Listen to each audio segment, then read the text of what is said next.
बहुत मगरूर है चिड़िया। चंद दाने क्या दे दिए, मुझे भाषण ही सुनाने लग गई। क्या कह रही थी ये मगरूर चिड़िया? ये ही कि तुम कोई काम नहीं करते। बारिश थी कि लगातार हो रही थी।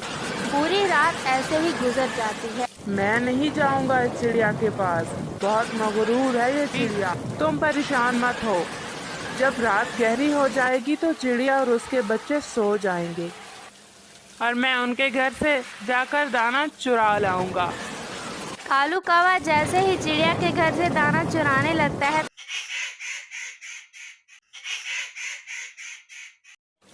जंगल में बारिशें शुरू हुए कई रोज गुजर चुके थे। सावन में बारिशें तो हर साल ही हुआ करती हैं, लेकिन अब की बार तो बारिशें रुकने का नाम ही नहीं ले रही थी। लंबा अरसा बारिशें चलने की वजह से तमाम पक्षियों के घर दाना तकरीबन ख़त्म हो चुका था। लेकिन ऐसे हालात में स्वीटी चिड़िया को कोई फिक्र ना थी, क्योंकि उसने बहुत से चनों के दाने अपने घर में इकट्ठे किए हुए थे और वो अपने घर में महफूज और मुतमईन थी। बच्चों, तुम मुझसे रोज पूछते थे ना, मामा तुम इतना दाना क्यों इकट्ठा कर रही हो? अब देख रहे हो ना, बारिशें रुकने का नाम ही नहीं ले रही। लेकिन हमारे घर में इतना दाना है कि हम ये बारिशों के दिन आसानी से बैठकर अपने घर में गुजार सकते हैं। बेटा, ज़िंदगी गुजारने के लिए हमें बहुत सी बातों को जहन में रखना होता है। अच्छे वक्त में बुरे वक्त का ख्याल रखना होता है, ताकि जब बारिशें आए, सूखे का समय आए या कोई भी बुरा वक्त आ जाए तो हम कभी भी किसी के मोहताज ना हो और ना ही हमें किसी से मांगने की कोई ज़रूरत पड़े। जी मामा। वो माँ बेटे ऐसे ही बातें कर रहे होते हैं कि उनके दरवाजे पर ज़ोर ज़ोर से दस्तक होती है। मामा, ये कौन है हमारे दरवाजे पर इतनी रात को? प्यारे दोस्तों, क्या आपने मुझे सब्सक्राइब कर लिया है? और घंटी के आइकन को दबाना बिल्कुल मत भूलिएगा। हाँ बेटा, मैं देखती हूँ। कौन है? स्वीटी अभी मैं हूँ, कालू कौवा। आपके साथ वाले दरख्त पे रहता हूँ। मैं बहुत मजबूर होके आपके पास आया हूँ। मेरे बच्चे और बीवी भूखे हैं कल से। मेरे पास दाना नहीं है, मेरी मदद कीजिए। कालू कौवे, मैं तुम्हें अच्छे से जानती हूँ। तुम कोई काम करते नहीं हो अच्छे दिनों में, और जब बारिशों का वक्त आता है तो तुम ऐसे ही मांग तांग कर गुजारा करते हो। चले जाओ यहाँ से, मैं तुम्हारी मदद हरगिज नहीं करूँगी। मामा, कौवे अंकल बहुत परेशान और मजबूर होकर हमारे पास आए हैं।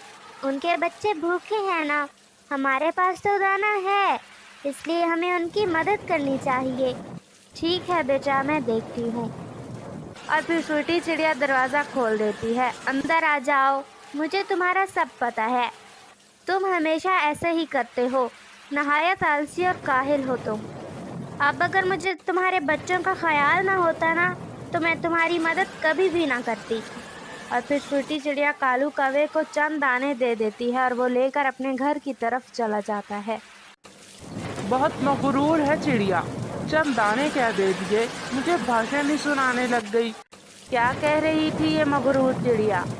ये ही कि तुम कोई काम नहीं करते, अच्छे वक्त में बुरे वक्त का ख्याल नहीं रखते, और जब बारिशें या सूखे का समय आता है तो तुम ऐसे ही मांग तांग कर गुजारा करते हो।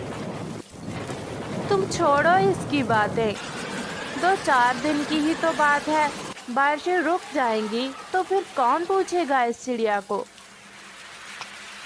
और फिर ऐसे कालू कौवा और कवि दाना खाकर अपने बच्चों को खिलाकर सो जाते हैं।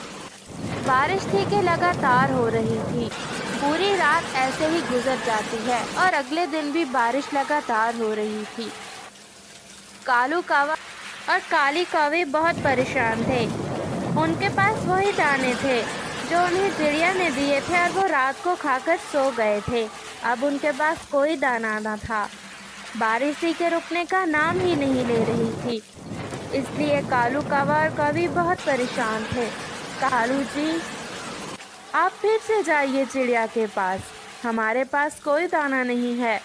वही दाना था जो हम रात को खाकर सो गए थे। हमारे बच्चे भूखे हैं कल से। मैं नहीं जाऊंगा इस चिड़िया के पास, बहुत मगरूर है ये चिड़िया। कालू जी, फिर हमारे बच्चे क्या खाएंगे? बच्चों ने कल से कुछ भी नहीं खाया हुआ। ठीक है कौवी, तुम परेशान मत हो। जब रात गहरी हो जाएगी तो चिड़िया और उसके बच्चे सो जाएंगे और मैं उनके घर से जाकर दाना चुरा लाऊंगा। हाँ कालू जी, ये तो आप ठीक कह रहे हैं। इस तरह वो चिड़िया भूखी सोएगी और हम पेट भरकर। फिर ही इस चिड़िया को पता चलेगा कि कैसे भूखा रहा जाता है। और फिर कालू कौवा और कौवी मिलकर रात के गहरे होने का इंतजार करने लगते हैं। बारिश थी कि रुकने का नाम ही नहीं ले रही थी और कालू कौवा और कौवी मुकम्मल तौर पर तैयार थे चिड़िया के घर दाना चुराने के लिए। अब आप जाइए, रात बहुत हो गई है, चिड़िया और उसके बच्चे सो गए होंगे। ठीक है कौवी, मैं जा रहा हूँ। तुम बच्चों का ख्याल रखना और हाँ, मैं जल्द वापस लौट आऊँगा, परेशान मत होना। और फिर कालू कौवा स्वीटी चिड़िया के घर दाना चुराने चले जाता है। कालू कौवा जैसे ही चिड़िया के घर से दाना चुराने लगता है तो स्वीटी चिड़िया की आंख खुल जाती है। कालू कौवे, ये तुम क्या कर रहे हो? तुम्हें जरा शर्म नहीं आती दाना चुराते हुए? हालांकि तुम कल भी मांग कर ले गए मुझसे दाना। अब अगर तुम्हें ज़रूरत है तो तुम मुझसे फिर दोबारा मांग लेते ना दाना। चुराने की क्या ज़रूरत थी तुम्हें? मामा, आप फिर कौवे अंकल को डांट रही हैं। कौवे अंकल मजबूर हैं ना, उनके बच्चे भूखे हैं। हमारे पास तो दाना है, इसलिए हमें कोई फिक्र नहीं। लेकिन कौवे अंकल के पास कोई दाना नहीं है, हमें उनकी मदद करनी चाहिए। ठीक है बेटा, तुम सही कह रहे हो। और स्वीटी चिड़िया फिर से कालू कौवे को दाना दे देती है। ये लो कालू कौवे, तुम तो कभी सुधरने वाले नहीं, लेकिन हम हैं। हमें फिर भी तुम्हारा ख्याल आता है और तुम पे तरस आ जाता है कि तुम्हारे बच्चे छोटे हैं और भूखे हैं। ले जाओ दाना। अब अगर बच्चों का ख्याल ना होता तो मैं तुम्हें कभी दाना ना देती। चिड़िया भी मैं शर्मिंदा हूँ। और फिर कालू कौवा वो दाना लेकर वहाँ से चला जाता है।